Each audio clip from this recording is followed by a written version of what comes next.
ನೀಡಿದಂಥದ್ದು. ಮತ್ತು ಈಕೆ ಅರೆಸ್ಟ್ ಆಗಿರುವಂಥದ್ದು ಏನು ಕೊಲೆ ಪ್ರಯತ್ನದ ಪ್ರಕರಣ ಇದೆ, ಅದು ಪ್ರಶಾಂತ್ ಬೊಮ್ಮಾಜಿ ಅನ್ನುವಂಥವ್ರು ನೀಡಿರುವಂಥದ್ದು. ಮತ್ತು ಮುಂದುವರೆದು ನಮ್ಮ 4 ಜನ ಸಿಬ್ಬಂದಿಗಳಿಗೆ, ಮಹಿಳಾ ಸಿಬ್ಬಂದಿಗಳಿಗೆ ಈ ಒಂದು ಘಟನೆಯಲ್ಲಿ ಹಲ್ಲೆ ಮಾಡಿರುವಂಥದ್ದು ಮತ್ತು ಬಾಯಿಂದ ಆಕೆ ಕಚ್ಚಿರುವಂಥದ್ದು ಅದೆಲ್ಲ ನಾನು ಗಮನಿಸಿದ್ದೇನೆ.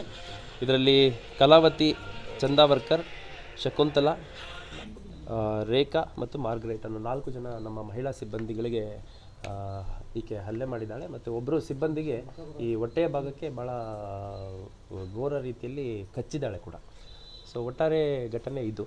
ಈ ಸಂದರ್ಭದಲ್ಲಿ ಈ ವಿಡಿಯೋ ಯಾವಾಗ ಮಾಡಿದರು, ಯಾರು ಮಾಡಿದರು ಅನ್ನೋಂಥದ್ದು ನನಗೆ ಗೊತ್ತಿಲ್ಲ. ಅದನ್ನೆಲ್ಲ ನಾನೀಗ ಸಮಗ್ರ ತನಿಖೆಯಲ್ಲಿ ಇನ್ಕ್ಲೂಡ್ ಮಾಡ್ಕೊಳ್ಳಿಕ್ಕೆ ಸೂಚನೆಯನ್ನು ನೀಡಿದ್ದೇನೆ.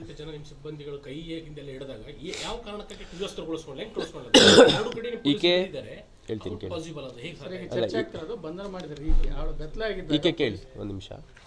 ಈಕೆಯನ್ನು ಪೊಲೀಸರು ವಶಕ್ಕೆ ತೊಗೊಂಡಂಥ ಸಂದರ್ಭದಲ್ಲಿ ಆಕೆ ಬೆತ್ತಲೆ ಆಗಿಲ್ಲ ಅಥವಾ ಬಟ್ಟೆಗಳನ್ನು ಕಳಚುವಂಥದ್ದು ಮಾಡಿಲ್ಲ. ಆಕೆಯನ್ನು ವಶಕ್ಕೆ ತೊಗೊಂಡಿದ್ದಾರೆ. ವಶಕ್ಕೆ ತೊಗೊಂಡಂಥ ಸಂದರ್ಭದಲ್ಲಿ ಭಾಳಷ್ಟು ರೆಸಿಸ್ಟ್ ಮಾಡಿದ್ದಾಳೆ, ಹಲ್ಲೆ ಮಾಡಿದ್ದಾಳೆ. ನಮ್ಮ ಮಹಿಳಾ ಸಿಬ್ಬಂದಿಗಳಿಗಷ್ಟೇ ಅಲ್ಲ, ಪುರುಷ ಸಿಬ್ಬಂದಿಗಳ ಮೇಲೆ ಕೂಡ ತಳ್ಳಾಡಿ, ದಬ್ಬಿ, ಹಲ್ಲೆ ಮಾಡಿ ತಪ್ಪಿಸ್ಕೊಂಡು ಹೋಗುವಂಥ ಪ್ರಯತ್ನ ಮತ್ತು ಅಲ್ಲಿ ಭಾಳ ದೊಡ್ಡ ಮಟ್ಟದಲ್ಲಿ ಒಂದು ಸೀನ್ ಕ್ರಿಯೇಟ್ ಮಾಡೋ ಪ್ರಯತ್ನ ಮಾಡಿದ್ದಾಳೆ. ಅಷ್ಟಾಗಿಯೂ ಕೂಡ ಆಕೆಯನ್ನು ವಶಕ್ಕೆ ತೊಗೊಂಡು ನಮ್ಮದು CR ಗಾಡಿ ಹತ್ತಿಸ್ಕೊಳ್ಳೋಂಥ ಸಂದರ್ಭದಲ್ಲಿ ಅಲ್ಲಿ ಸಾಕಷ್ಟು ಬಟ್ಟೆಗಳನ್ನು ವ್ಯವಸ್ಥೆ ಮಾಡ್ಕೊಳ್ಳೋಂಥ ಪ್ರಯತ್ನ ಮಾಡಿದ್ದಾಳೆ. ಒಳಗೆ ಬಂದ ತಕ್ಷಣ ಏಕಾಏಕಿ ಅದನ್ನೆಲ್ಲ ತಕ್ಕೊಂಡಿದ್ದಾಳೆ. ಆನಂತರ ನಮ್ಮ ಸಿಬ್ಬಂದಿಗಳೇ ಅಲ್ಲಿ ಸ್ಥಳೀಯರ ಸಹಾಯದಿಂದ ಬೇರೆ ಬಟ್ಟೆಯನ್ನು ತರಿಸಿ ಹಾಕ್ಸಿರುವಂಥದ್ದಾಗಿದೆ. ಈಗ ನೋಡಿ, ಜನರಲ್ ಅರೆಸ್ಟ್ ಫಾರ್ಮಾಲಿಟೀಸ್ ಮಾಡಬೇಕಾದ್ರೆ ನಾವೇನು ಮಾಡ್ತೀವಿ, ಹೋಗ್ಬಿಟ್ಟು ನಿಮ್ಮ ಮೇಲೆ ಈ ಥರ ಕೇಸ್ಗಳಲ್ಲಿ ಅರೆಸ್ಟ್ ಮಾಡ್ತಿದ್ದೀವಿ ಅಂತ ಹೇಳಿದಾಗ ಅವ್ರು ಸಹಕರಿಸ್ತಾರೆ, ಅದೇನಿದೆ ಅದನ್ನು ಚಾಲೆಂಜ್ ಮಾಡೋವಂಥದ್ದು ಮಾಡ್ತಾರೆ.